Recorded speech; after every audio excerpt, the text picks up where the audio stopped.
As the science of nutrition has evolved, we now have compelling evidence of the critical role it plays in health and disease. The impact of nutrition is greatest during early life, where it has a substantial influence on growth and development. Despite the vital importance of nutrition in long-term health, it often remains a low priority within the training and continuous education of healthcare professionals. To gain new knowledge for healthcare professionals is a real challenge today. Even old, experienced colleagues feel it is important to improve knowledge. With such a varied level of formal education globally and a multitude of different demands on their time and energy, how can busy healthcare professionals locate trusted nutrition information? Nestlé Nutrition Institute website offers the opportunity to do a one-stop shopping of not only classical nutrition but also coming events and what's going on. The Nestlé Nutrition Institute is a one-stop, unbranded nutrition education and information hub. We work with leading experts globally to further the science and share that knowledge through our websites, which are available in multiple languages and on any device. I'm really so impressed by the amount of material that is pulled together in a very neutral way that is made available for a whole range of disciplines, for nutritionists such as myself, for dietitians, for pediatricians, gastroenterologists. As a registered user, you can view or download published articles and PubMed indexed publications across a range of different nutrition topics. Access exclusive online e-learnings and training materials, and receive the latest news and personalized information direct to you, whenever, wherever. Join the NNI today.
Muy buenas noches tengan todos ustedes. Sean cordialmente bienvenidas y bienvenidos a la sesión de este jueves 25 de agosto de 2022. Esta noche con un tema sumamente interesante, transfusión de glóbulos rojos y plaquetas. Y tenemos una invitada pues distinguida, tiene un currículum académico muy importante, es reconocida a nivel mundial y tenemos el privilegio de contar con la doctora Sola. Para tal motivo le he pedido y agradezco mucho a la doctora Mada del Pilar Holguín que nos haya apoyado en la coordinación del tema de la noche. La doctora Holguín es pediatra neonatóloga certificada, es egresada académicamente del Centro Médico La Raza. Además de esto, tiene diplomados en investigación, docencia y administración hospitalaria por parte de la Universidad Nacional Autónoma de México. Actualmente se desempeña como adscrita a la Unidad de Cuidados Intensivos del Hospital General Salvador González y Rejón. Y además de esto, tenemos el gusto de contar con su apoyo en la tesorería de nuestra asociación. Pili, muchísimas gracias por tu gran apoyo y bueno, como todas las noches que nos reunimos, al final tendremos una sesión donde habrá preguntas, respuestas por parte de nuestra distinguida invitada. Y antes de empezar, pues le quisiera pedir a la doctora Holguín que nos hiciera el favor de dar una introducción al tema y la presentación de nuestra distinguida invitada. De nuevo, sean cordialmente bienvenidos, bienvenidas, y espero que sea de su satisfacción académica en la noche de hoy, que estoy seguro que lo será. Cuídense mucho y nos vemos más tarde. Buenas noches y gracias por estar aquí nuevamente.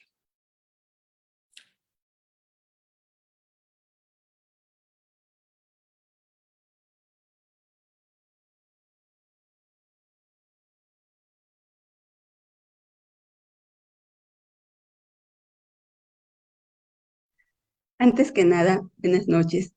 Quiero agradecer al doctor Gabriel Lara la confianza y la oportunidad que me da para poder coordinar esta sesión. Dicho lo anterior, pasemos ya a nuestro tema que nos toca el día de hoy. La transfusión de hemoderivados son intervenciones muy comunes en la práctica médica diaria. La transfusión de productos sanguíneos a los neonatos son procedimientos que están asociados a múltiples eventos adversos y complicaciones.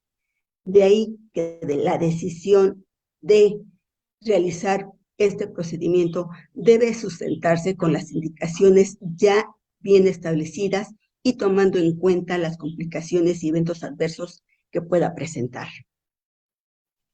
En la década de los 80s, posterior a la epidemia del virus de la inmunodeficiencia humana post-transfusional, hubo una transformación radical de la terapia de la transfusión sanguínea.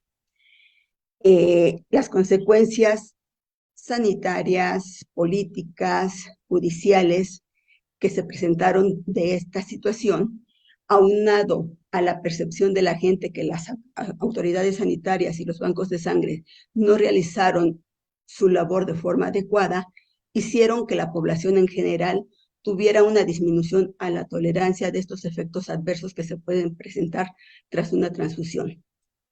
En 1980, el riesgo de transmisión del virus de inmunodeficiencia y hepatitis C era de 1 en 100 unidades transfundidas. Actualmente ha habido una disminución muy importante, siendo esta posibilidad de 1 en 1 a 2 millones de unidades transfundidas. Estamos hablando obviamente de países industrializados. Esta disminución importante del riesgo de enfermedades infecciosas es notable, mas sin embargo no sucede lo mismo con la presencia de eventos y efectos adversos de una transfusión. Así pues que la seguridad transfusional es una prioridad a nivel mundial. El riesgo de recibir sangre errónea parte desde los defectos que hay en el proceso de la toma de muestra para realizar las pruebas cruzadas, en la asignación del producto sanguíneo en el banco de sangre, puede darse de forma equivocada o realizarse unas pruebas inadecuadas, y en el momento de la transfusión, principalmente cuando estamos en la cabecera del paciente. De ahí que existen sistemas que se dedican a la supervisión de estos procesos que cubren la cadena transfusional desde el momento en que se recolecta la sangre y posteriormente hay un seguimiento de los receptores para poder identificar las reacciones y eventos adversos que pueden tener y de ahí sacar una incidencia y prevalencia de estas complicaciones. Uno de los objetivos muy importantes de la hemovigilancia es el que concierne a elevar la conciencia en el personal médico y paramédico de los daños potenciales y complicaciones que una transfusión puede tener. Según datos del Centro Nacional de la Transfusión Sanguínea, en México existen alrededor de 500 bancos de sangre. De estos, 47% son del sector privado, el resto es de las instituciones públicas. De estos 500 bancos, solo 37 bancos captan más de 10,000 unidades anuales, 67 bancos entre 5 y 10,000 unidades y el resto de los bancos entre 2,000 y 5,000 unidades. La Organización Panamericana de la Salud establece que para que un banco sea sustentable y pueda proveer sangre segura, debe recolectar alrededor de 5,000 unidades al año. En México estamos hablando que las donaciones anuales tienen un promedio en 1,800,000 unidades de sangre total, de las cuales el 97% se va a fraccionar. Y es la reposición familiar la forma de donación en que México obtiene estos productos, quedando en menos del 4% la donación voluntaria, la donación altruista, dejándonos en uno de los porcentajes más bajos a nivel de América Latina. El escrutinio de las enfermedades infecciosas se realiza prácticamente en el 100% de las muestras, como lo establece la norma oficial mexicana 253 SSA 1-2012 para disposición de sangre y sus componentes con fines terapéuticos. Sin embargo, la frecuencia de marcadores de enfermedades infecciosas transmitidas por transfusión se ha mantenido en niveles similares en los últimos 10 años.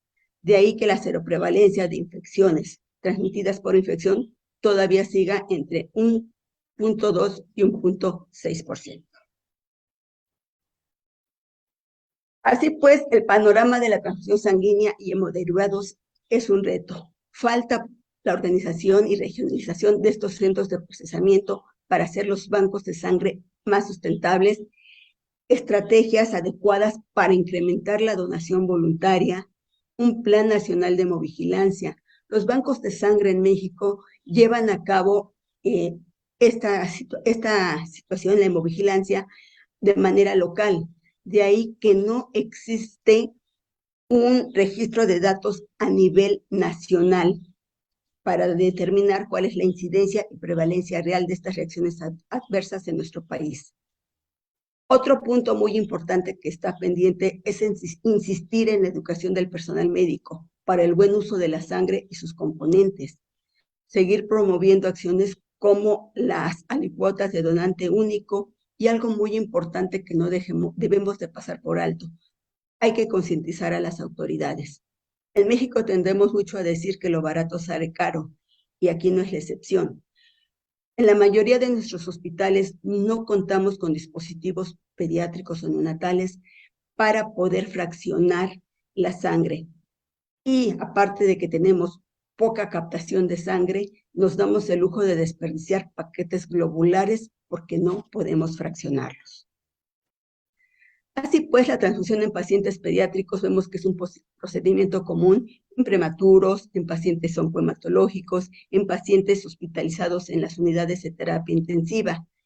En los recién nacidos prematuros hay estudios que determinan una variación muy amplia que del 50 al 94% de los recién nacidos con peso muy bajo al nacer por lo menos reciben una transfusión durante su estancia hospitalaria. Y en los recién nacidos con peso extremadamente bajo, llegan las cifras alrededor del 95%. Los efectos adversos de las transfusiones debido a su forma a su mecanismo, van a ser inmunológicos y no inmunológicos. A su presentación se van a dividir en inmediatas, agudas, si se presentan en las primeras 24 horas, y tardías. Pero hay evidencia de que estas complicaciones tardías suelen ser todavía más tardías y es algo que no vemos y no estamos conscientes de esta situación. Hay una prevalencia variable de los eventos adversos entre 580 y 620 eventos por 100,000 unidades transfundidas. Dependiendo del tipo de evento adverso, se van a relacionar en una por cada 200,000 a 400,000 transfusiones asociadas con la muerte. También tenemos que la tasa de reacción por plaquetas es 3 veces más alta en pacientes pediátricos y neonatales que en los adultos. Y la tasa de reacción de glóbulos rojos se ha reportado hasta más de 7 veces que la tasa de los adultos. Esto por las particularidades de los pacientes pediátricos y sobre todo los pacientes neonatales.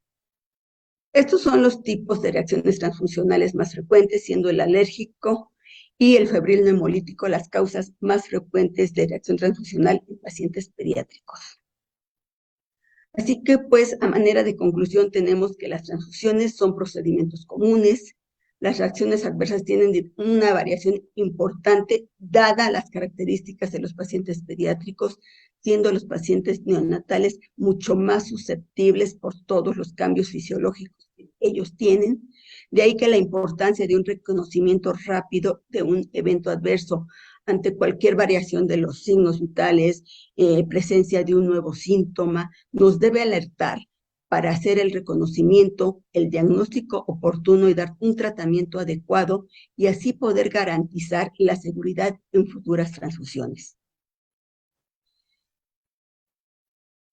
Quiero terminar concluyendo, pues, que las transfusiones de productos sanguíneos en los neonatos son un procedimiento asociado con múltiples desenlaces desfavorables.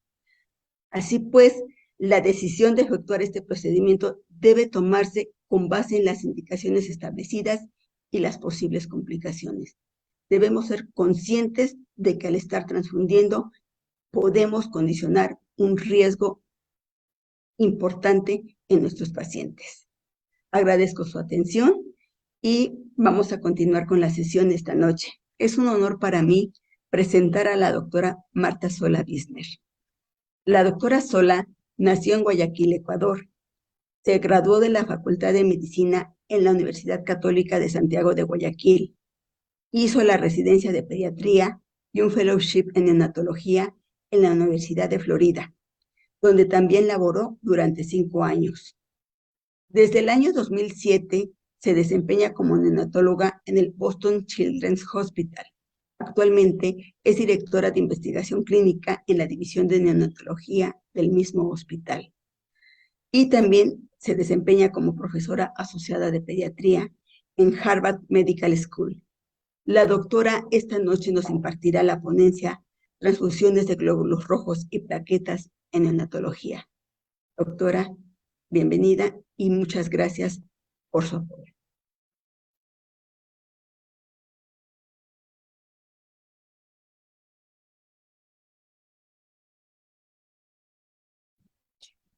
Muy buenas noches, damas y caballeros. Es un placer estar aquí con ustedes esta noche.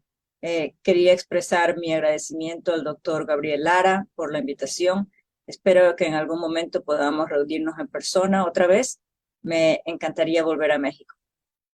Esta noche vamos a hablar sobre transfusiones de glóbulos rojos y plaquetas en neonatología y las últimas investigaciones en el aspecto de medicina transfusional. Voy a empezar con la primera mitad de esta conferencia hablando sobre glóbulos rojos. Los glóbulos rojos, las transfusiones de glóbulos rojos, es una de las intervenciones más comunes en la unidad de cuidados intensivos neonatales, especialmente cuando se trata de los bebés más prematuros. Como pueden ver en este estudio publicado en el 2021, que se realizó en 7 unidades de cuidados intensivos neonatales en los Estados Unidos, el 70% de los recién nacidos de menos de 27 semanas de edad gestacional recibió por lo menos una transfusión de glóbulos rojos. Este porcentaje bajó al 44% en los bebés de 27 a 28 semanas, 13% en los bebés más grandecitos y así sucesivamente. Pero entonces queda claro que al menos en el grupo de edad gestacional extremadamente baja, esta es una intervención muy común. ¿Y por qué nosotros como neonatólogos decidimos darle una transfusión de glóbulos rojos a un bebé recién nacido? Es porque la hemoglobina, que es lo que queremos aumentar, es una parte importante de la ecuación que determina la entrega de oxígeno a los tejidos. Y cuando la hemoglobina está muy baja, nos preocupa con mucha razón que la entrega de oxígeno a los tejidos no sea suficiente para facilitar el funcionamiento y el crecimiento de los diferentes órganos. Entonces, cada vez que nosotros damos una transfusión, nuestro objetivo primordial es elevar la hemoglobina para garantizar que existe una suficiente entrega de oxígeno a nivel de todos los órganos. El problema es que no sabemos en un bebé cuál exactamente es el nivel de hemoglobina por encima del cual la entrega de oxígeno a nivel tisular es suficiente. ¿Es suficiente 7 gramos por decilitro o 10 o a lo mejor 14 o se necesita más si el bebé está muy grave? Y la respuesta probablemente es diferente en los bebés que en los pacientes adultos, debido a que no solamente es importante mantener el funcionamiento de los diferentes órganos, sino también fomentar y permitir el crecimiento de los órganos, especialmente del cerebro.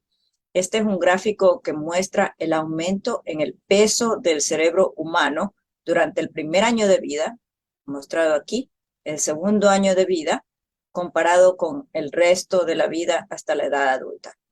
El crecimiento cerebral es extraordinariamente rápido en el primer año de vida y luego disminuye en cuanto a la verticalidad a medida que pasa el tiempo. Tanto es así que en un bebé el 60% del consumo de energía total es a nivel del cerebro. Es decir, el cerebro consume el 60% de toda la energía, el consumo energético total de un bebé, y eso es comparado con solamente un 20% en un adulto.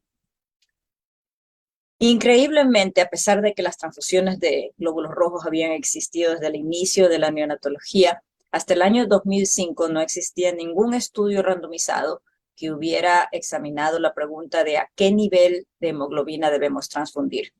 Y luego en el año 2005 y en el año 2006 se publicaron los 2 primeros estudios randomizados en recién nacidos que examinaron si una política de transfusión más restrictiva o más liberal era mejor para los bebés. El primer estudio fue en una sola institución, en la Universidad de Iowa, en el 2005, e incluyó a 100 recién nacidos de muy bajo peso al nacer. Y el segundo estudio, mucho más grande, fue multicéntrico en Canadá, dirigido por el doctor Haresh Kirpalani, e incluyó a 451 recién nacidos. Ambos estudios compararon estrategias de transfusión de glóbulos rojos liberales, es decir, a una hemoglobina o hematócrito más alto, o más restrictivas, es decir, a una hemoglobina o un hematócrito más bajo, y ambos enrolaron a recién nacidos de muy bajo peso al nacer. En ambos estudios, los niveles específicos transfusionales cambiaron dependiendo de la edad postnatal y del soporte respiratorio que estaba requiriendo ese bebé. Y ambos reportaron los resultados a corto plazo, es decir, en el momento de salir de dar el alta de la USIN, y a largo plazo. Y en esta tabla les resumo los resultados de ambos estudios. A corto plazo no hubo mayor diferencia entre los 2 grupos, entre el grupo restrictivo y liberal en ambos estudios. Pero a largo plazo, el estudio de la Universidad de Iowa, que tuvo a 100 recién nacidos pretérmino, demostró o encontró que el grupo transfundido liberalmente, es decir, a niveles de hemoglobina hematócrito más alto, tenían peores resultados, peor desarrollo neurocognitivo y tenían volúmenes cerebrales más bajos a los 12 años de edad. Es decir, este estudio encontró que una política de transfusión más liberal, dando más transfusiones a niveles de hemoglobina más altos, era peor a largo plazo. Un año más tarde se publicaron los resultados del estudio PINT de Canadá con 450 bebés, y ellos encontraron que el grupo restrictivo, el grupo transfundido a niveles más bajos, tenían más retraso del desarrollo cognitivo y más problemas, más déficits cognitivos a la edad de 18 a 21 meses. Es decir, que a largo plazo ambos estudios llegaron a conclusiones completamente opuestas. Obviamente, esto causó una gran cantidad de confusión entre los neonatólogos, y para resolver la pregunta se diseñaron 2 estudios más que una vez más iban a comparar niveles transfusionales más altos y más bajos en un grupo más grande de recién nacidos para finalmente contestar esta pregunta. El primer estudio fue el estudio TOP, que fue un estudio randomizado en los Estados Unidos, y el segundo estudio es el estudio ETHNO, que fue un estudio europeo en varias unidades. El primero que se publicó fue en agosto del año 2020 y fueron los resultados del estudio ETNO en la revista JAMA. Este fue un estudio randomizado que comparó una vez más niveles transfusionales liberales altos o restrictivos más bajos en recién nacidos de peso extremadamente bajo al nacer.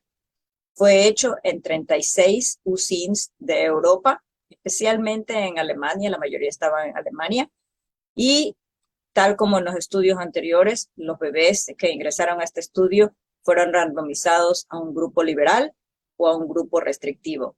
Y dentro de cada uno de estos grupos, los hematócritos específicos, por debajo de los cuales se mandaban las transfusiones de glóbulos rojos, cambiaron dependiendo de si el bebé estaba crítico o no crítico, siempre niveles más altos en los bebés más críticos, y también bajaron a medida que el bebé aumentaba en edad postnatal. Es decir, que los niveles más altos fueron en los primeros 7 días de vida, luego bajaron en las siguientes 2 semanas y luego bajaron después de las 3 semanas de vida. En total, este estudio europeo, ETNO, randomizó a 1.013 recién nacidos e incluyó a 450 en el análisis final de resultados finales en el grupo liberal y 478 en el grupo restrictivo.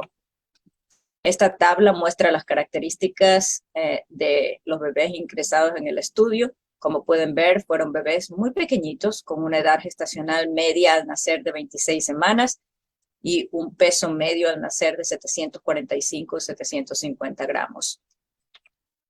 En general, el 80% de los bebés que fueron randomizados al grupo liberal recibieron por lo menos una transfusión y este grupo recibió un volumen total de 40 mililitros de sangre a lo largo de la estadía en la UCIN. Los bebés, en cambio, que fueron randomizados al grupo restrictivo, solo el 60% fue transfundido y el volumen total fue de 19 mililitros. Es decir, en verdad hubo una separación entre la cantidad de bebés transfundidos y la cantidad de transfusiones entre los dos grupos.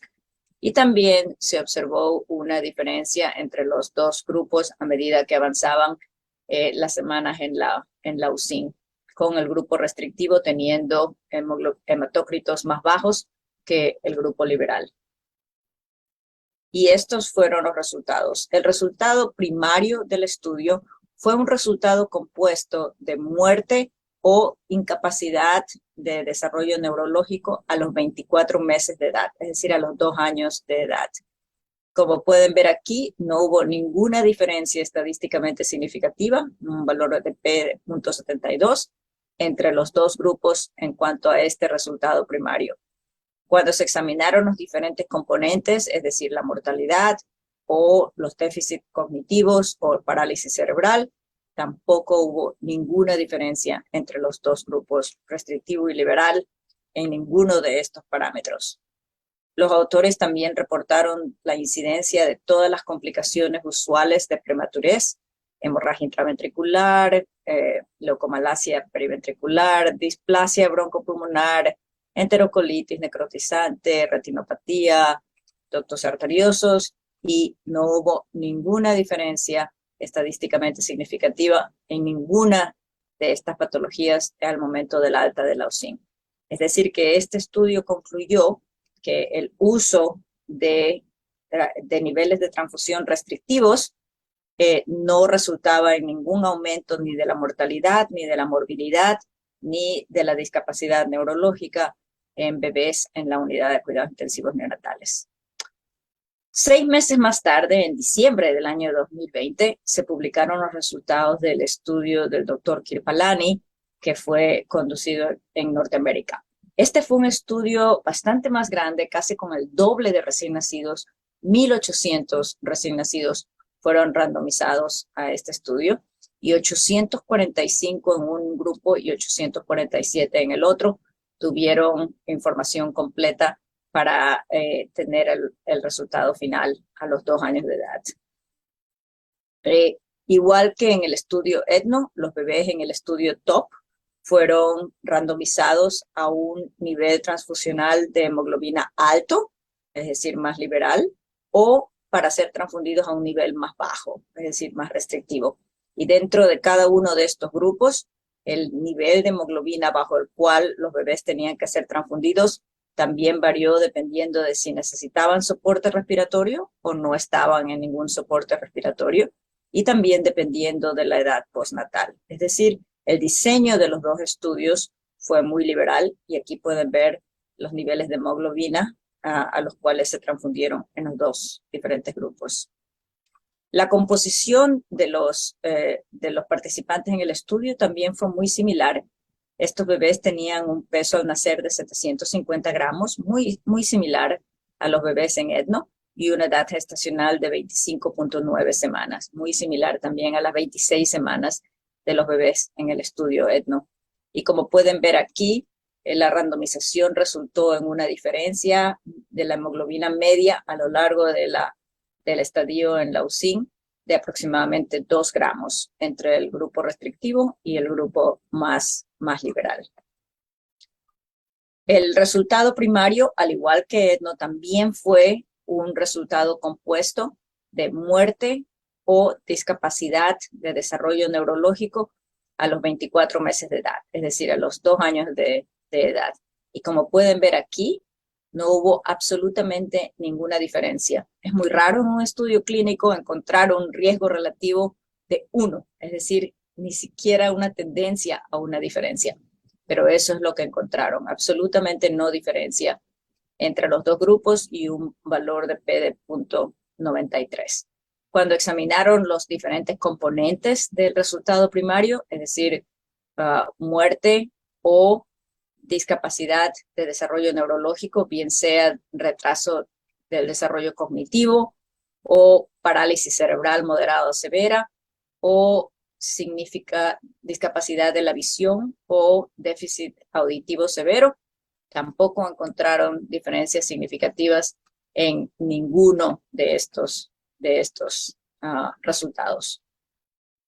Al igual que en el estudio ETNO, ellos también vieron la incidencia de las principales complicaciones de prematuridad al momento de darse el alta de la UCIN, y como pueden ver aquí, no hubo ninguna diferencia en ninguna de esas complicaciones, y la única diferencia entre los dos grupos fue el número de transfusiones que recibieron los bebés, con aquellos randomizados a recibir transfusiones a hemoglobina más alta, es decir, más liberalmente, recibiendo 6.2 transfusiones, y aquellos que fueron randomizados a recibir transfusiones a una hemoglobina más baja, es decir, más restrictivo, recibiendo 4 transfusiones en promedio durante toda la estadía en la UCIN. Es decir, que en conclusión, estos dos estudios muy importantes, muy grandes, con casi 3.000 bebés enrolados de extremo bajo peso al nacer, concluyeron que el uso de niveles transfusionales de glóbulos rojos en recién nacidos prematuros no aumenta la mortalidad, ni tampoco se asocia con discapacidad de desarrollo neurológico, ni al momento de darse el alta de la UCIN, ni tampoco a los 24 meses de edad. Por lo tanto, en base a los datos que tenemos hasta este momento de estos dos estudios, la recomendación debe ser el utilizar estrategias transfusionales restrictivas siempre y cuando estén dentro de los límites estudiados en estos dos estudios de TOP y ETNO, porque se ha comprobado que son seguros y no más bajos. Y para su referencia, en este slide, convertí todo en hematócrito de los dos estudios, los límites de dos estudios, y es importante, creo yo, que cada una de sus UCINs revise estos dos estudios y luego adopte estrategias transfusionales restrictivas dentro de los márgenes que han sido estudiados. Ahora, ¿existe alguna pregunta que todavía no hayamos contestado en el ámbito de las transfusiones de glóbulos rojos? Para contestar eso, revisemos por un minutito la fisiopatología de la anemia de la prematurez. La anemia de los prematuros es multifactorial, como todos sabemos, pero un elemento muy importante es la presencia de reservas de hierro bajas. El 80%, como ustedes saben, del hierro que está presente en un recién nacido a término se recibe durante el tercer trimestre de la gestación. Por lo tanto, los bebés que nacen a las 24, 25, 26 semanas no han recibido la gran mayoría del hierro que se supone que deberían recibir de su madre y por lo tanto tienen reservas de hierro muy bajas. A esto se le añade las pérdidas por flebotomía, lo que nosotros llamamos la hemorragia en el laboratorio, una elevación inadecuada de eritropoyetina en respuesta a la anemia y también el crecimiento rápido si los bebés pasan la primera fase aguda, durante la cual el volumen sanguíneo se expande y por lo tanto hay una necesidad de producir más y más glóbulos rojos sin aumentar la hemoglobina, solamente para mantener esa tasa de crecimiento tan alta.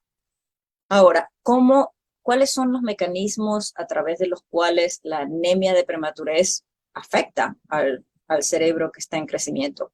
Uno, por supuesto, puede ser que no hay suficiente entrega de oxígeno al cerebro. Ya explicamos al principio que la hemoglobina es crítica para asegurar la entrega de oxígeno adecuada a todos los órganos y especialmente al cerebro. Entonces, este obviamente es un mecanismo. Pero un segundo mecanismo es la deficiencia de hierro que muy frecuentemente acompaña a la anemia de la prematurez. Y muchos estudios animales y también en modelos de laboratorio han estudiado y caracterizado muy cuidadosamente los mecanismos a través de los cuales la deficiencia de hierro en la edad temprana, especialmente en recién nacidos y en infantes, causa problemas neurológicos a largo plazo. Sabemos por estos estudios que la deficiencia de hierro en los estadios de desarrollo temprano causa una disfunción de la mitocondria.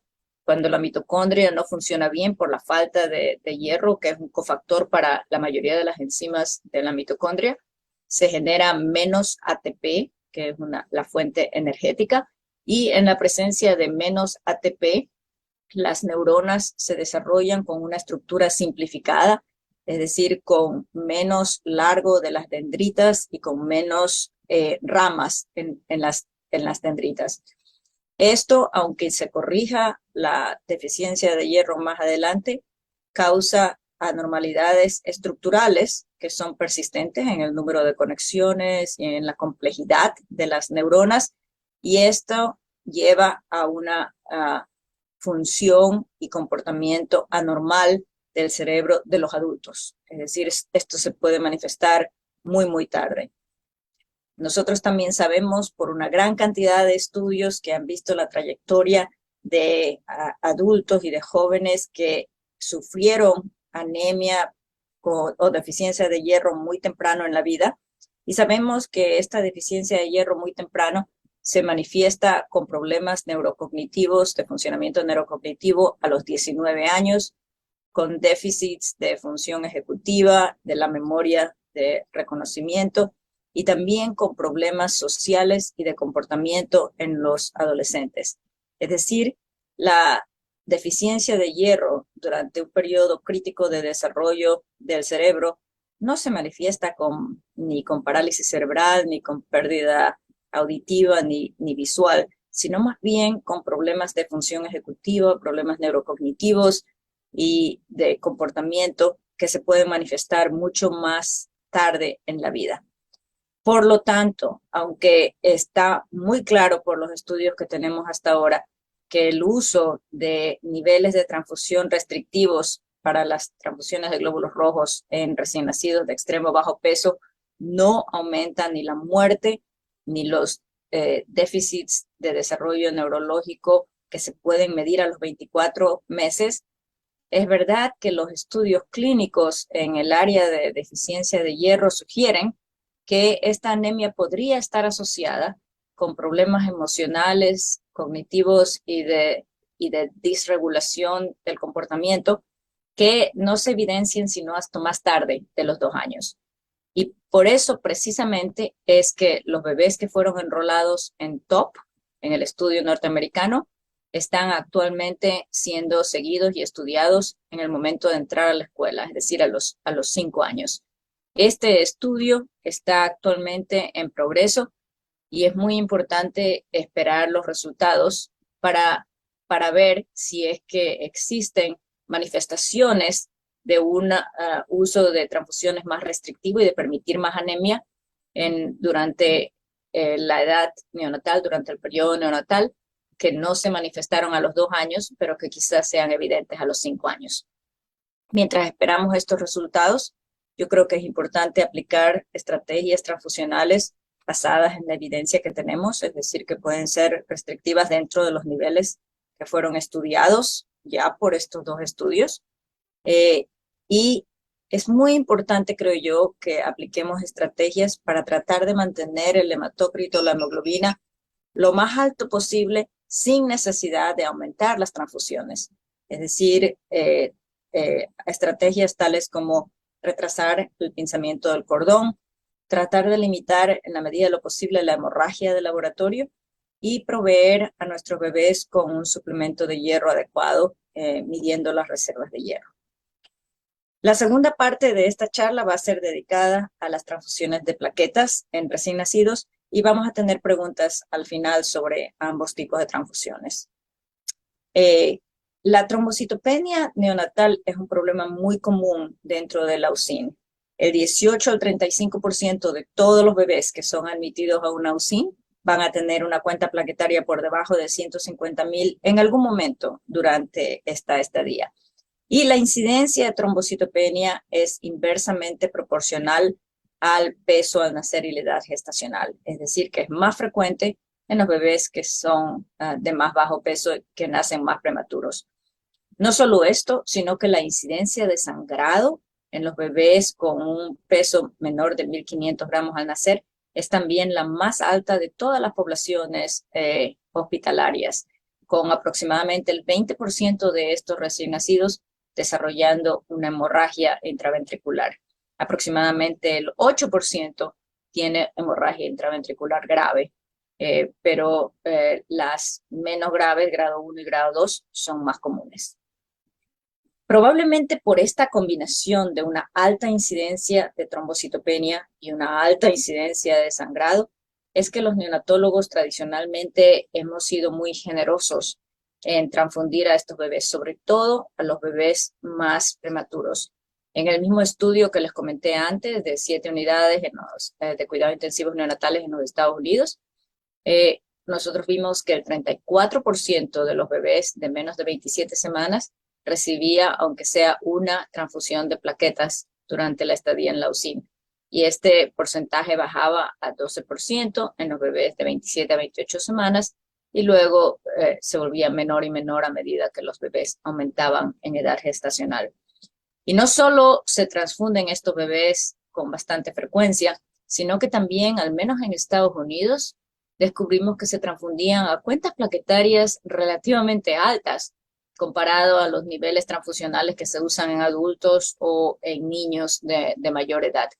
En el mismo estudio, nosotros investigamos la cuenta plaquetaria media pretransfusional y como pueden ver aquí, casi en todos estos bebés prematuros se transfundieron con cuentas plaquetarias bajas por definición, pero por encima de 50,000, es decir, en una trombocitopenia leve a moderada.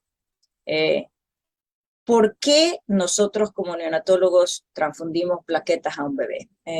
Todos lo hacemos porque pensamos, lógicamente, que si nosotros aumentamos la cuenta plaquetaria de este bebé, eso va a disminuir proporcionalmente el riesgo de sangrado. Sabemos que las plaquetas son esenciales para parar el sangrado y por lo tanto la conclusión lógica es que si aumentamos la cuenta plaquetaria, vamos a disminuir el riesgo de sangrado de este bebé con todas las consecuencias devastadoras que sabemos. Pero ¿cuál es la evidencia que realmente soporta esta idea? Realmente sabemos que las transfusiones plaquetarias disminuyen la incidencia o la severidad de sangrado en los recién nacidos prematuros. Hasta el 2019, la mejor evidencia clínica que teníamos venía de un solo estudio randomizado, uno solo, que fue publicado hace ya casi 30 años, en el 1993, por la doctora Maureen Andrews. Ella enroló a 152 recién nacidos de muy bajo peso al nacer en los primeros 7 días de vida y los randomizó a recibir una transfusión de plaqueta si la cuenta plaquetaria bajaba por debajo de 150,000, es decir, con la idea de mantener la cuenta plaquetaria dentro del rango completamente normal, o evitar transfusiones a menos que la cuenta plaquetaria bajara por debajo de 50,000. Lo que ella encontró en estos 152 bebés es que no había ninguna diferencia ni en la frecuencia ni en la severidad de las hemorragias intraventriculares. El grupo que fue tratado más agresivamente, es decir, este grupo de 150,000, tuvo una incidencia de hemorragia intraventricular del 28% y el grupo control tuvo una incidencia del 26%. Es decir, que este estudio ya de hace 30 años demostró que transfundir a los recién nacidos de muy bajo peso que tenían cuentas plaquetarias entre 50 y 150,000 en la primera semana de vida no reduce ni la incidencia ni la severidad de la hemorragia intraventricular. Ahora, ¿cuál es la evidencia de que las transfusiones plaquetarias a lo mejor disminuyen la morbilidad o la mortalidad de los recién nacidos, así no sea el sangrado? ¿Qué hacen de bueno? Contrario a lo que nosotros quisiéramos, los recién nacidos en varios estudios de nuestro grupo y de otros grupos demostraron que los recién nacidos que recibían transfusiones plaquetarias tenían un riesgo relativo de muerte de 10 veces más alto que lo de los bebés que no recibían transfusiones plaquetarias. Y no solo eso, sino también que el número de las transfusiones plaquetarias podían predecir la tasa de mortalidad, al menos en un estudio de 1,600 recién nacidos trombocitopénicos. Y un estudio estadístico sugirió que aunque sea algo de esta mortalidad, se debía a los efectos nocivos de las transfusiones plaquetarias. 2 estudios también han estudiado recién nacidos con enterocolitis necrotizante específicamente y demostraron que los que recibían mayores números de transfusiones plaquetarias tenían una incidencia más alta de complicaciones y una incidencia más alta de mortalidad. Sin embargo, en estos estudios retrospectivos era casi imposible realmente separar si esta asociación entre más transfusiones plaquetarias y mortalidad se debía realmente a las plaquetas o simplemente al hecho de que los niños que reciben más transfusiones plaquetarias generalmente son los más graves y por lo tanto eso podría explicar esta asociación. Este era el estado de la ciencia en cuanto a transfusiones plaquetarias hasta el año 2019, cuando se publicó el primer gran estudio randomizado de transfusiones plaquetarias en recién nacidos desde el 1993. En este estudio muy importante se enrolaron bebés con edad gestacional de menos de 34 semanas y con una cuenta plaquetaria por debajo de 50,000. Importante, para entrar en el estudio tenían que tener un ultrasonido cerebral hecho en las 6 horas antes de la randomización que no mostraba hemorragia intraventricular significativa. Los bebés que tenían una hemorragia intraventricular significativa o que la habían tenido en las últimas 72 horas fueron excluidos. Estos fueron los factores de exclusión, malformaciones congénitas, cualquier sangrado severo en las últimas 72 horas, inmunotrombocitopenia, que no habían recibido vitamina K o que tenían una poca probabilidad de sobrevivir más allá de horas. Los bebés que entraron en el estudio fueron randomizados a recibir transfusiones plaquetarias si la cuenta plaquetaria bajó por debajo de 50,000, y ese fue el límite alto, o solo si la cuenta bajaba por debajo de 25,000, y ese fue el límite bajo. Y el resultado primario fue un resultado compuesto de muerte o sangrado mayor en los 28 días siguiendo a la randomización. Esta tabla muestra las características de la población estudiada y como pueden ver aquí, fueron bebés bastante pequeños con un peso al nacer medio de 743 gramos, 728 gramos, una edad gestacional media de aproximadamente 26 semanas y una edad postnatal al momento de la randomización de 7 y 8 días. En total, el estudio enroló 660 bebés divididos casi igualmente entre los dos grupos. Es decir, fue un estudio muy, muy grande. El resultado primario, como les dije, fue muerte o sangrado mayor en los 28 días siguientes a la randomización. Y lo que ellos encontraron fue que los bebés randomizados al grupo de transfusiones plaquetarias a nivel más alto, es decir, por debajo de 50,000, tuvieron una incidencia estadísticamente significativa más alta de mortalidad o sangrado que los bebés que no se transfundieron, a menos que la cuenta plaquetaria baja por debajo de 25,000. Voy a repetir esto. Los bebés en los cuales les dimos una transfusión plaquetaria a una cuenta por debajo de 50,000 tuvieron más mortalidad y más sangrado que los bebés que no se transfundieron a menos que la cuenta plaquetaria baje por debajo de 25,000. Y esto fue estadísticamente significativo. Cuando examinaron cada uno de los dos componentes de este resultado primario individualmente, es decir, muerte o sangrado, ambos fueron en la misma dirección. Es decir, el grupo que recibió transfusiones plaquetarias al nivel más alto de 50,000 tuvo más muerte y más sangrado individualmente. Y no solo eso, sino que en los resultados secundarios, este grupo también tuvo una incidencia más alta de displasia broncopulmonar a las 36 semanas de edad postconcepcional comparado con el grupo transfundido más restrictivamente. Y esto también fue estadísticamente significativo. Esta es una curva de Kaplan-Meier donde se muestra cómo en los 28 días siguientes a la randomización, poco a poco los dos grupos se fueron separando, con el grupo transfundido al nivel de 50,000, por debajo de 50,000, teniendo una menor sobrevida sin sangrado que el grupo transfundido a menos de 25,000. Importantemente, los bebés fueron randomizados aquí. Este es el primer día de la randomización. Y como pueden ver aquí, no se diferenciaron inmediatamente después de la randomización. Es decir, que estos bebés no fallecieron el día que recibieron la transfusión plaquetaria, ni al día siguiente, ni nada por el estilo. Las diferencias se empezaron a notar aproximadamente 8 días, 9, 10 días después de haber sido randomizados y se volvieron más y más marcadas a medida que aumentó la estadía en la UCIM, sugiriendo que algo fue desencadenado por las plaquetas que luego podía aumentar la mortalidad y la morbilidad de estos bebés.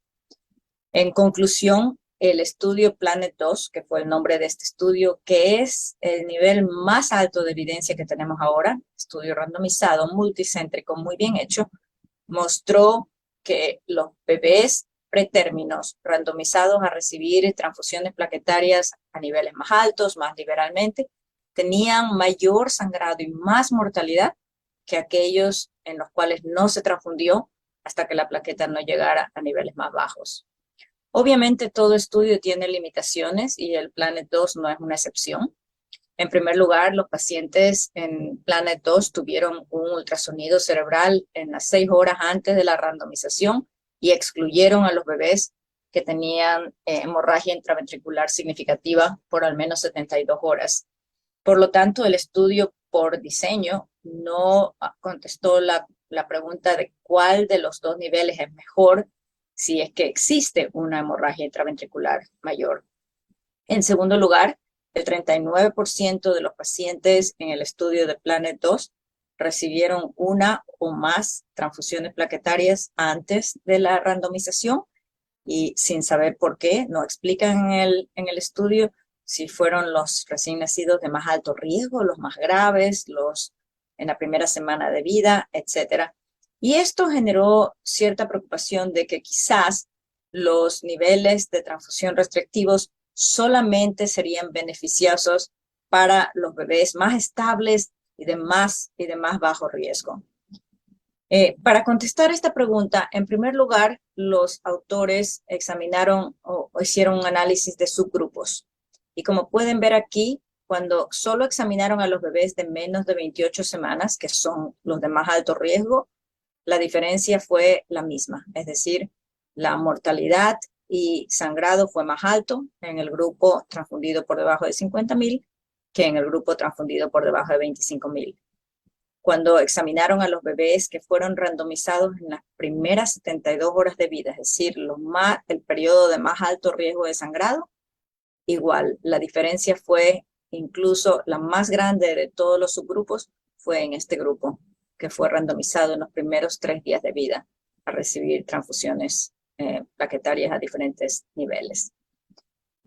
Para conclusivamente contestar esta pregunta y resolver esta duda, los autores del estudio luego publicaron otro artículo un año más tarde, al final del 2019, en el cual usaron a todos los diferentes factores que sabemos que influencian el riesgo de mortalidad y sangrado, sobre todo la edad gestacional. Mientras más pequeño el bebé, más alto el riesgo de sangrado y de mortalidad. La edad postnatal, la presencia de corticosteroides prenatales, retraso de crecimiento intrauterino, presencia de sepsis, presencia de enterocolitis necrotizante, haber tenido un sangrado mayor, y pusieron a todos estos factores en un modelo de regresión logística multivariado desarrollado por ellos para predecir el riesgo basal de sangrado mayor o mortalidad en todos los bebés que participaron en el estudio de Planet 2. Es decir, este modelo de regresión logística multivariado, incorporando todos esos factores, les permitió coger a cada bebé que fue randomizado en el estudio y luego determinar el riesgo basal de ese bebé de sangrado o de mortalidad en base a una combinación de todos estos factores y en base al modelo. Utilizando este modelo, los bebés que participaron en el estudio luego fueron rankeados y divididos en 4 cuartiles. Los bebés de muy bajo riesgo de mortalidad y sangrado, bajo riesgo, riesgo moderado y de riesgo más alto de sangrado. Y como pueden ver aquí, el riesgo que predicho por el modelo se correlacionó bastante bien con la incidencia que se observó en el estudio de sangrado o de mortalidad. Estos fueron los bebés de más bajo riesgo, los bebés de bajo riesgo, de moderado riesgo y de más alto riesgo.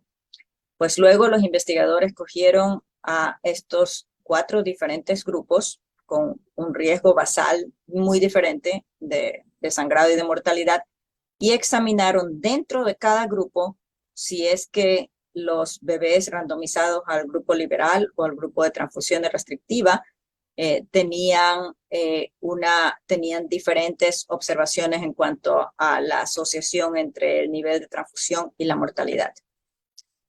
Específicamente aquí pueden ver los 164 o 163 bebés que fueron en cada uno de los grupos, en el grupo de muy bajo riesgo, riesgo moderado o riesgo alto. Y luego en las barras más oscuras pueden ver la incidencia de sangrado o mortalidad de los bebés randomizados a el nivel de 50.000 comparado con los bebés randomizados al nivel de 25.000, que fueron las barras más claras. Y como ven aquí, en todos los 4 grupos de riesgo, muy bajo hasta el riesgo más alto, los bebés que fueron randomizados a recibir plaquetas más liberalmente a un nivel más alto tuvieron una mortalidad y un sangrado más alto que aquellos que fueron randomizados a recibir al nivel más bajo. Es decir, que independientemente del riesgo que nosotros podemos predecir de sangrado y mortalidad de los bebés, todos los bebés se beneficiaron de recibir transfusiones de plaquetas más restrictivamente. En conclusión, estos estudios mostraron que los recién nacidos con un alto riesgo de sangrado o mortalidad se beneficiaron de las transfusiones, niveles de transfusiones profilácticos restrictivos, tanto o más que los bebés que tenían un riesgo más bajo. También quería presentarles que en mayo del 2019, un poquito después de la publicación de Planet 2, se publicó otro estudio de transfusiones plaquetarias conducido en una unidad en India con un diseño completamente diferente. Este fue un estudio randomizado en una unidad en India que enroló a pacientes con menos de 34 semanas y que tenían un ductus arterioso detectado antes de los 14 días y una cuenta plaquetaria por debajo de 100.000. Estos bebés fueron randomizados a recibir transfusiones plaquetarias si la cuenta plaquetaria estaba por debajo de 100.000 o solo si estaba por debajo de 20.000. Y el resultado primario fue el tiempo hasta que se cierre el ductus arterioso. Es decir, fue diseñado completamente diferente para ver los efectos de transfusiones plaquetarias en el cierre de un ductus arterioso patente. Los bebés fueron seguidos por un total de solamente 5 días para ese resultado primario. Aquí pueden ver las características de esta población. Fueron bebés más grandes, 29 a 30 semanas, con un peso al nacer de 1.000 a 1.100 gramos, es decir, bebés bastante más grandes. Y en cuanto a los resultados primarios, no hubo ninguna diferencia entre el grupo de transfusión liberal y el grupo de transfusión restrictiva. Ambos solamente tenían 22 bebés por grupo, pero no mostró ningún efecto en cuanto al ductos arteriosos. Importante, sin embargo, lo que encontraron fue que aquellos bebés que recibieron más transfusiones plaquetarias, que fueron randomizados a recibir transfusión por una cuenta plaquetaria por debajo de 100.000, tuvieron una incidencia mucho más alta de hemorragia intraventricular de cualquier grado comparado a los bebés que no recibieron transfusiones plaquetarias. Es decir, una vez más en este estudio pequeño, mostrando esta asociación entre recibir transfusiones plaquetarias más liberalmente y el desarrollo de hemorragia intraventricular. ¿Cuáles son las preguntas con las cuales nos dejan estos nuevos estudios? Bueno, en primer lugar, por encima de todo, creo yo, ¿cuáles son los mecanismos que median este aumento de sangrado y de mortalidad? ¿Es posible que las plaquetas estén causando más trombosis intraventricular? No presento en esta charla por motivo de tiempo, pero nuestro grupo antes demostró que las plaquetas de adultos son más reactivas comparadas con las plaquetas neonatales y que si uno las mezcla, esto genera in vitro en el laboratorio un fenotipo más protrombótico. ¿Es posible que la infusión rápida del volumen de las plaquetas esté causando los sangrados? Los recién nacidos en el estudio de Planet 2 recibieron 15 mililitros por kilo, generalmente rápido, en media hora o una hora. Tradicionalmente, las transfusiones plaquetarias en adultos o en niños de mayor edad se limitan a 5 mililitros por kilo. Nosotros actualmente recomendamos 10 mililitros por kilo y lo damos en 1 a 2 horas, dependiendo de los bebés. Un estudio randomizado al menos, publicado en el año 2013, examinó si la respuesta a las transfusiones de plaquetas dadas sobre 30 minutos o 120 minutos fue diferente. Y como pueden ver aquí, no encontraron en un grupo relativamente pequeño de bebés que fueron randomizados a transfundirse en 30 minutos o transfundirse en 2 horas. No hubo ninguna diferencia en cuanto al cambio en cuenta plaquetaria a los 30 minutos después de finalizar la transfusión. Es decir, sugiriendo que en esta población se pueden dar las plaquetas sobre 2 horas y el aumento de las plaquetas post-transfusional va a ser muy similar. También en la última década ha quedado muy claro por una explosión de estudios que las plaquetas son células inmunes y son mediadores importantísimos de la inflamación y de la respuesta inmunológica que interactúan con los neutrófilos, los monocitos, con el endotelio a través de muchísimos mecanismos y por lo tanto pueden regular la respuesta inflamatoria de los bebés. No les presento aquí estudios actualmente en mi laboratorio en ratones, al igual que usando espécimen de sangre de bebés transfundidos que empiezan a delinear que sí, en ciertos pacientes las plaquetas pueden producir una respuesta inflamatoria potencialmente muy dañina. Hasta que tengamos las respuestas a esas preguntas, yo creo que es esencial que nuestras USINs empiecen a implementar guías de transfusiones de plaquetas restrictivas, transfundiendo por debajo de 25.000, que es lo que se ha mostrado que es seguro, para reducir las transfusiones innecesarias, caras y más que nada potencialmente dañinas En nuestra unidad, nosotros implementamos una guía transfusional que trató de reducir las transfusiones en el año 2019. Apenas salió publicado el Planet 2, y aquí pueden ver el número de transfusiones innecesarias que estábamos dando antes y cómo bajamos nuestras transfusiones a un 30% de los que estábamos dando antes, después de implementar esta guía transfusional. Y con eso les agradezco muchísimo su atención el día de hoy, y con muchísimo gusto contestaré cualquier pregunta. Muchas gracias por todo.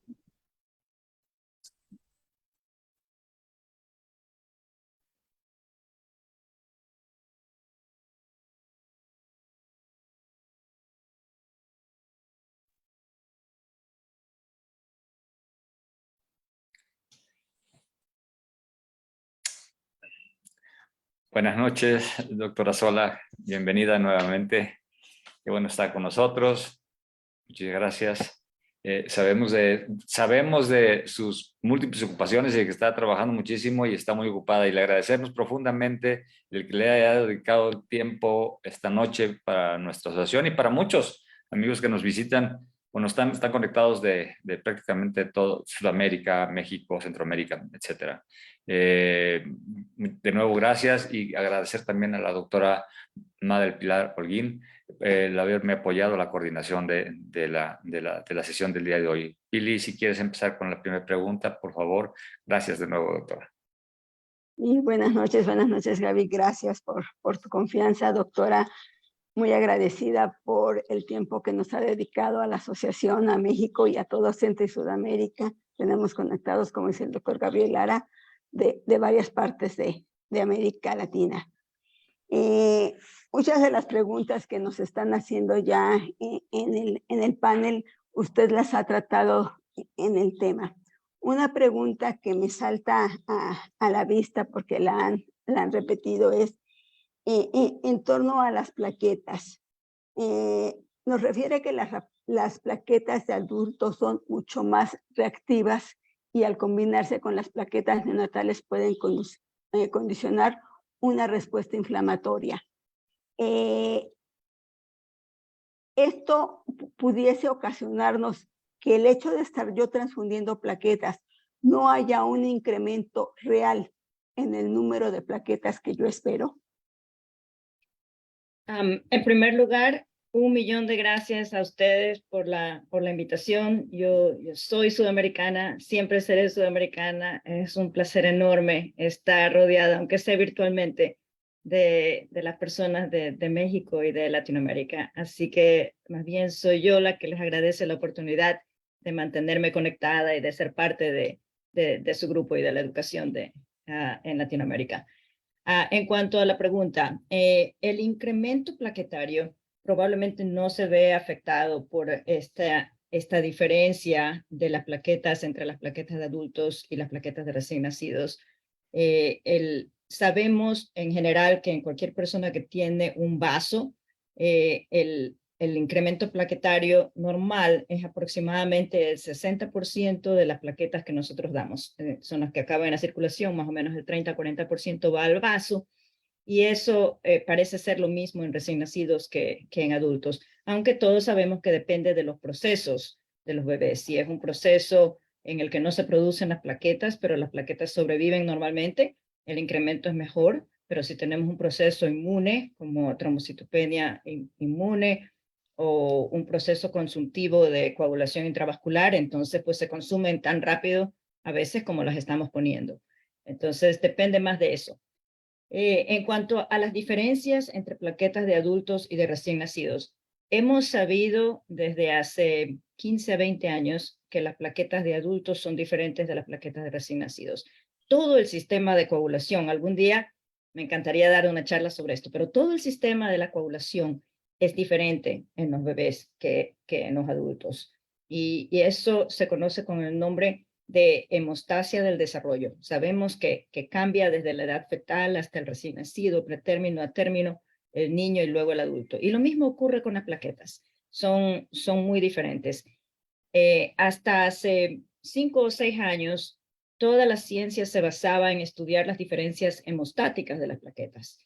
y habíamos ya visto nosotros que si poníamos plaquetas de adultos en sangre de cordón y la añadíamos, teníamos un fenotipo un poco más hipercoagulante. Es decir, que hay la posibilidad de que genere un fenotipo más protrombótico.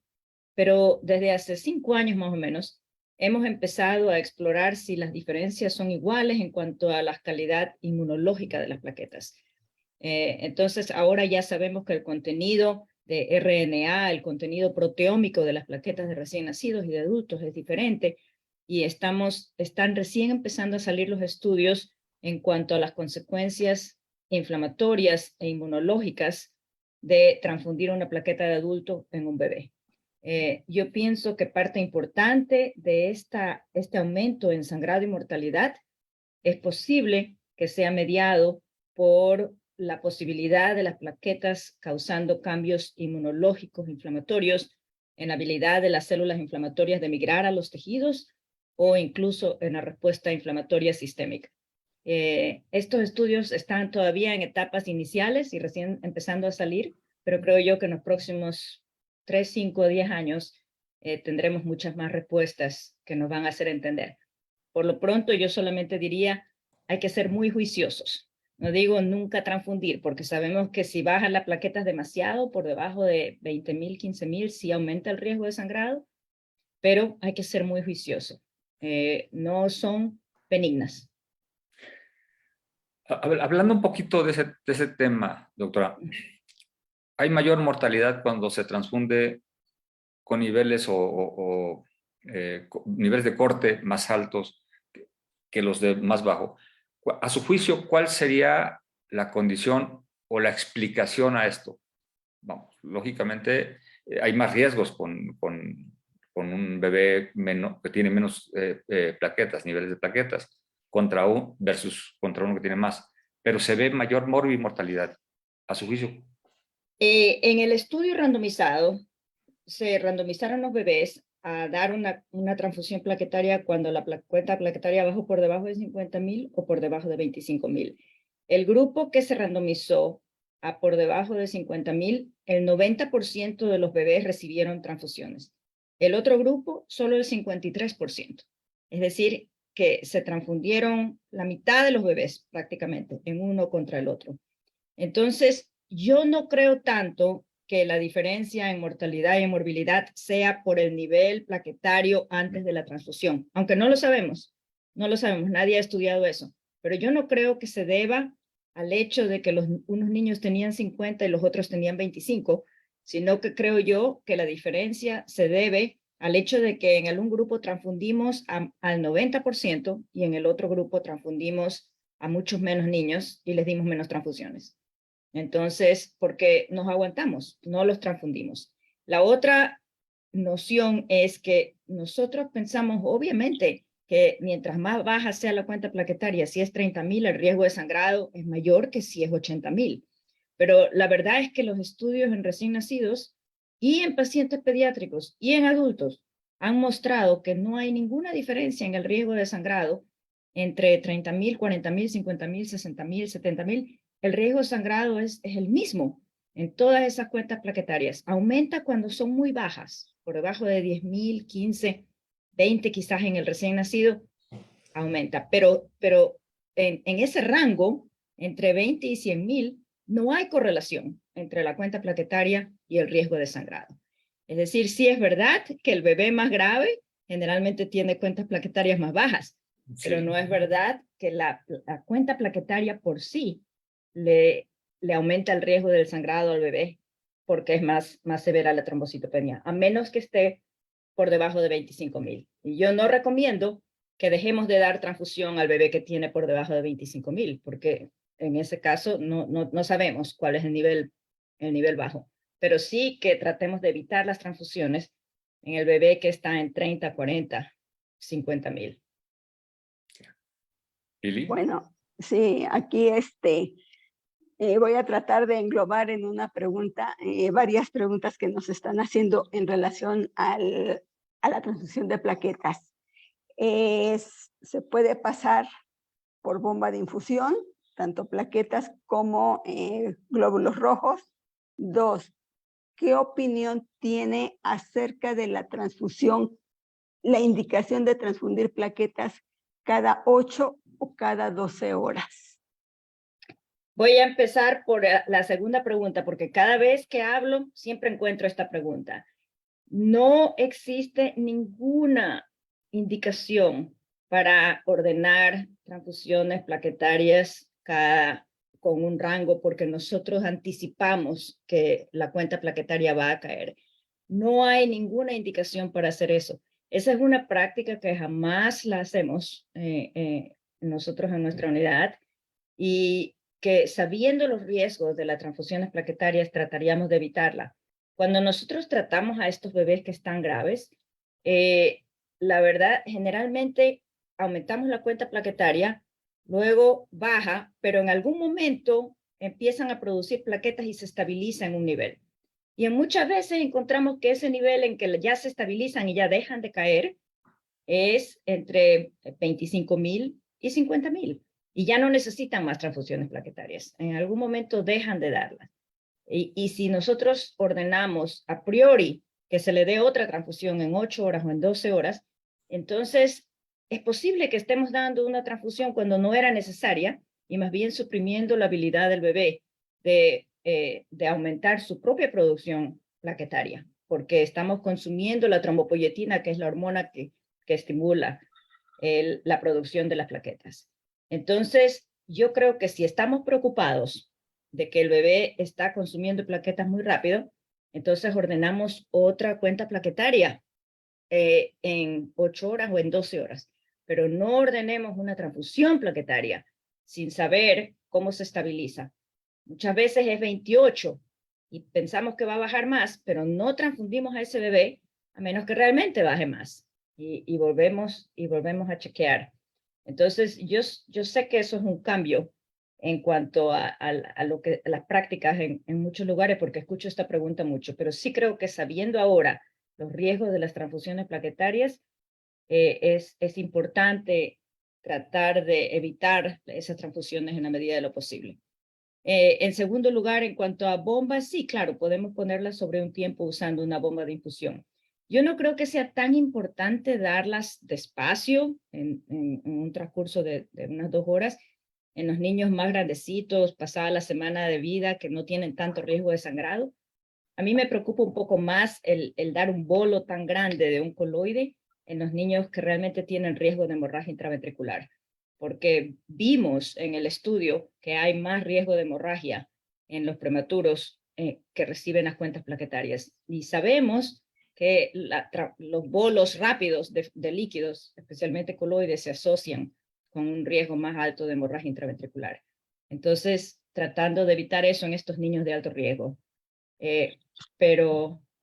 Sí, tratando de evitar las transfusiones de plaquetas innecesarias, es muy importante tener una cuenta plaquetaria que justifique la transfusión antes de cada transfusión.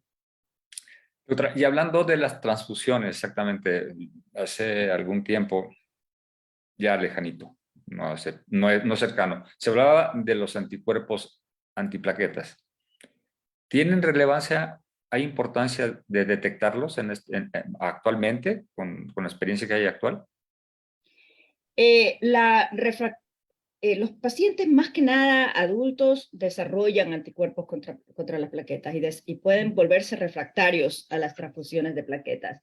Eso es muy, muy raro en los recién nacidos porque no tienen un sistema inmunológico que reaccione, que desarrolle anticuerpos tan rápidamente. Entonces, ese problema no lo vemos mucho.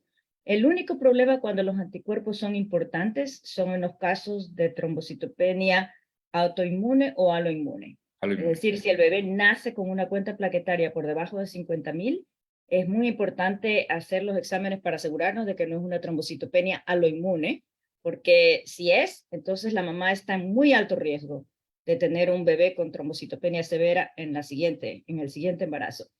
Y si la mamá tiene trombocitopenia autoinmune ella misma, el bebé también tiene cierto riesgo. Entonces, en esos casos, identificar anticuerpos antiplaquetarios es muy importante. Pero en los bebés que reciben muchas transfusiones, no es algo que nosotros hacemos porque generalmente no los desarrollan, no. A diferencia de los pacientes de más edad.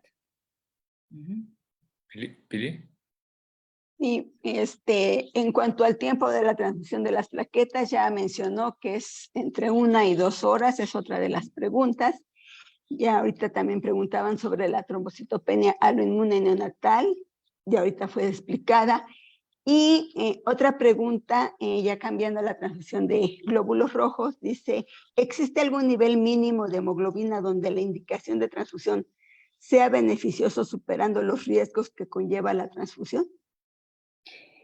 A diferencia de las plaquetas, en primer lugar, los estudios del glóbulo rojo no han demostrado diferencia entre los niveles restrictivos y los niveles liberales. No tenemos evidencia de que ser un poquito más restrictivos y permitir que la hemoglobina baje hasta 7 en los niños de más de 3 semanas y que están estables se asocia con ninguna complicación, pero tampoco tenemos evidencia de daño en los niños que reciben niveles un poco más altos. Ya que queremos evitar las transfusiones en la medida de lo posible, actualmente la mayoría de las unidades están adoptando prácticas más bajas. Pero también, a diferencia de las plaquetas, el nivel de hemoglobina deseado cambia dependiendo del estado del bebé, del soporte respiratorio, hemodinámico, del gasto cardíaco y también de la edad postnatal. Es decir, que no puedo darles una hemoglobina mínima porque eso realmente depende del bebé y los estudios categorizaron los niveles de acuerdo a eso, dependiendo del requerimiento de oxígeno, de la edad postnatal del bebé y del estado clínico. Entonces, yo creo que podemos referirnos a ETNO o a TOP, a los dos estudios grandes, y tratar de aplicar modelos relativamente restrictivos dentro de esos estudios, de lo que se hizo en esos estudios, para los niños con las diferentes condiciones. Y hablando del tema de las transfusiones, doctora, el riesgo de citomegalovirus por transfusión. Sí, muy, muy importante.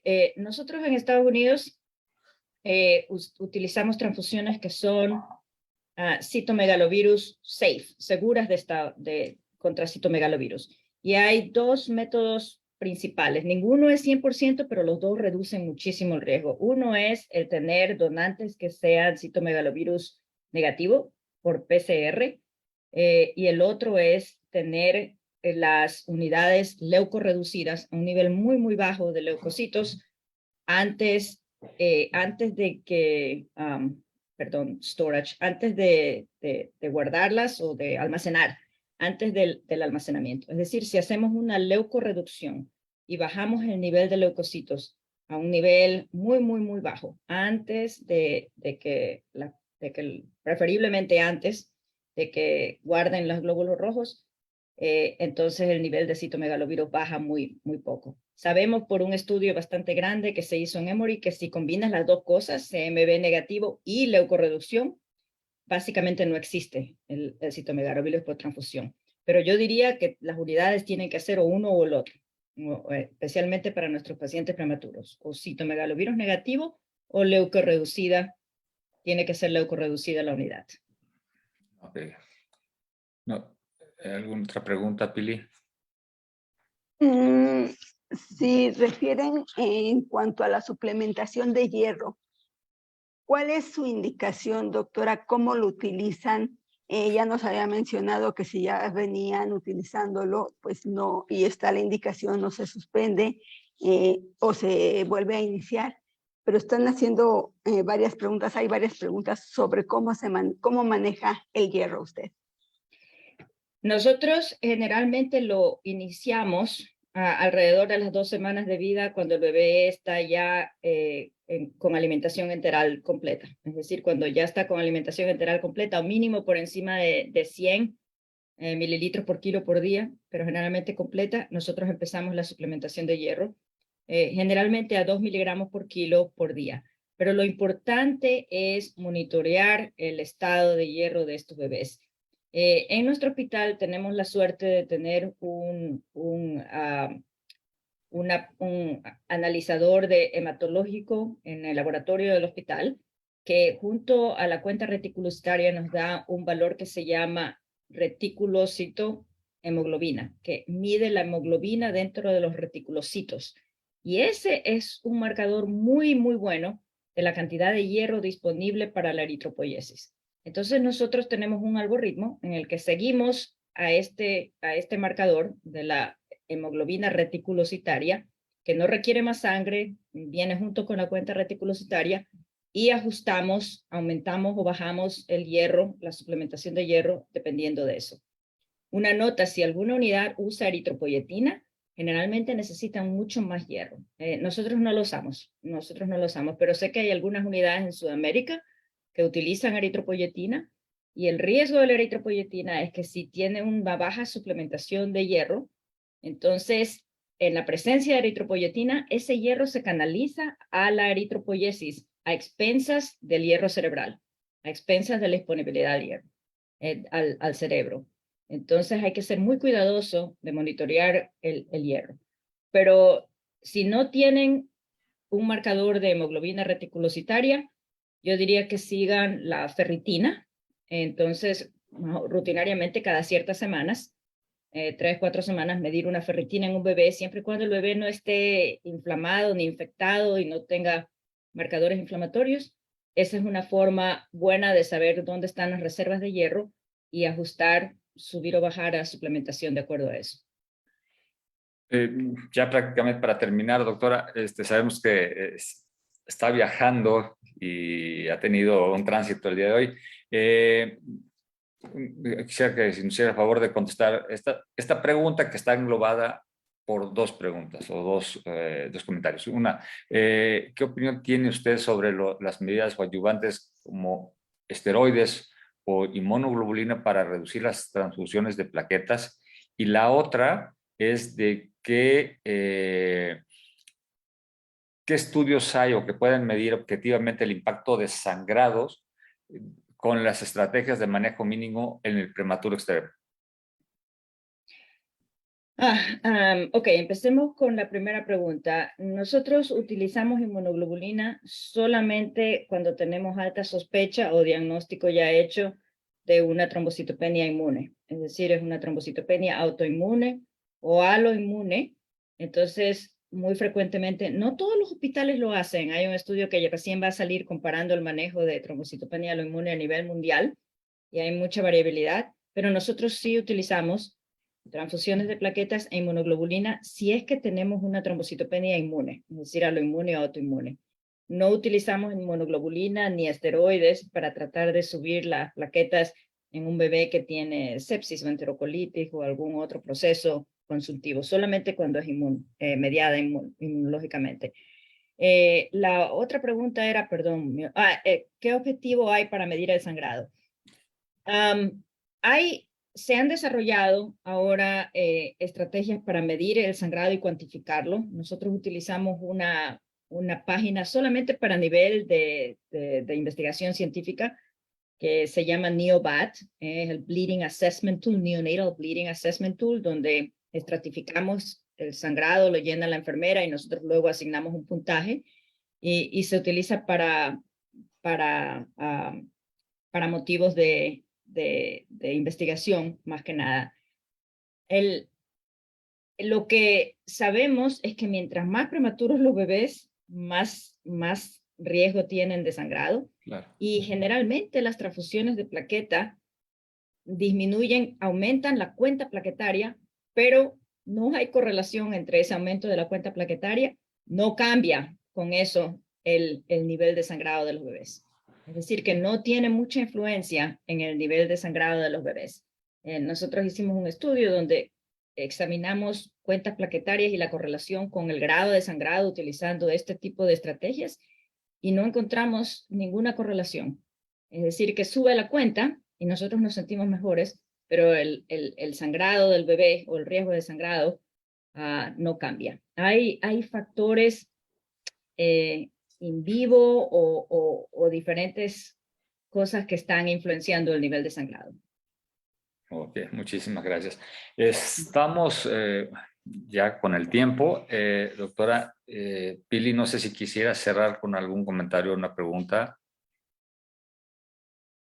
No, pues Hay muchas preguntas todavía, Sí. muchas preguntas, muchas felicitaciones, doctora.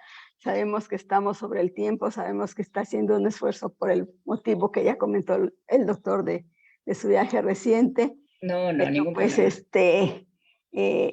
como bien lo dice, yo creo que hay tema para más pláticas y creo que estamos encantados o nos encantaría que nos pudiera volver a acompañar para aclarar otros temas que ya se mencionaron y quedaron pendientes en esta sesión.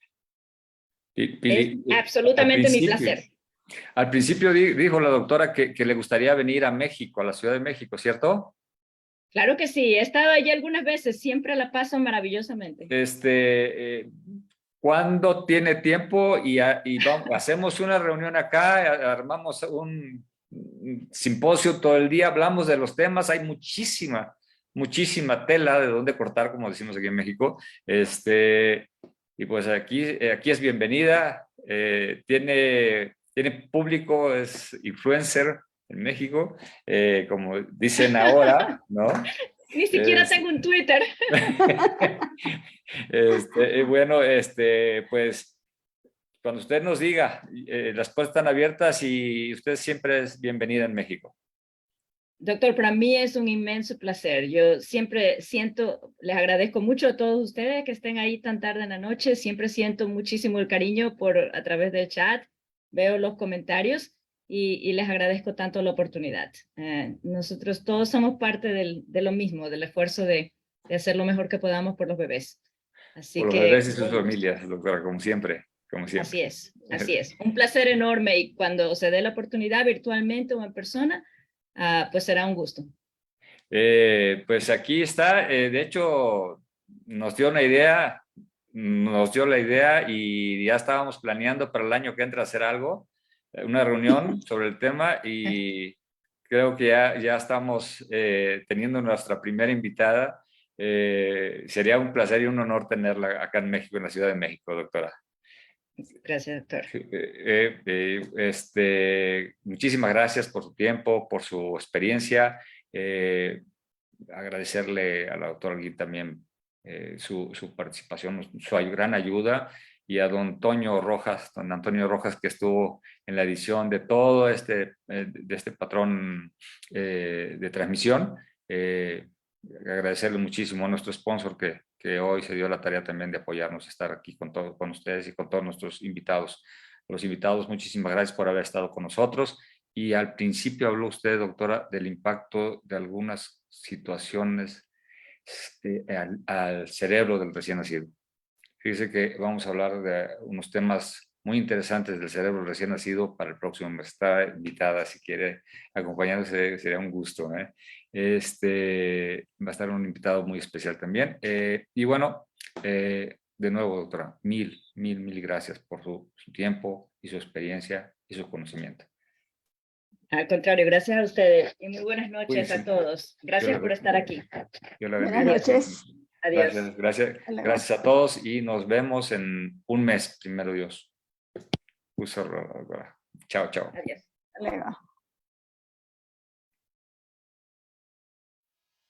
En México, los principales problemas de salud pública son la diabetes y obesidad infantil. Enfermedades causadas por la mala alimentación y estilos de vida inadecuados. Somos la primer generación en donde nuestros hijos puedan vivir menos que nosotros. Las madres y niños mexicanos nos necesitan. Y es ahí en donde buscamos lograr un impacto positivo en las familias de México. En nuestras familias. Hoy sabemos que eso es posible. Es en el principio, en ese momento donde una vida comienza, en donde queremos un futuro mejor para nuestros hijos, más saludable, más feliz, en donde tenemos una oportunidad única, en los primeros 1000 días de vida. Pero lo más asombroso es que el 80% de la salud futura no depende de los genes, depende de nosotros, depende del medio ambiente, en donde el factor más importante es la nutrición. Tenemos la oportunidad de ofrecerles un buen comienzo, de construirles bases sólidas y de tomar decisiones. Aquí y ahora. Podemos ayudar a madres y padres a marcar una diferencia con una educación orientada a la nutrición. Nuestra pasión por garantizar un comienzo sano en la vida inspira todo lo que hacemos. Comienzo sano, vida sana.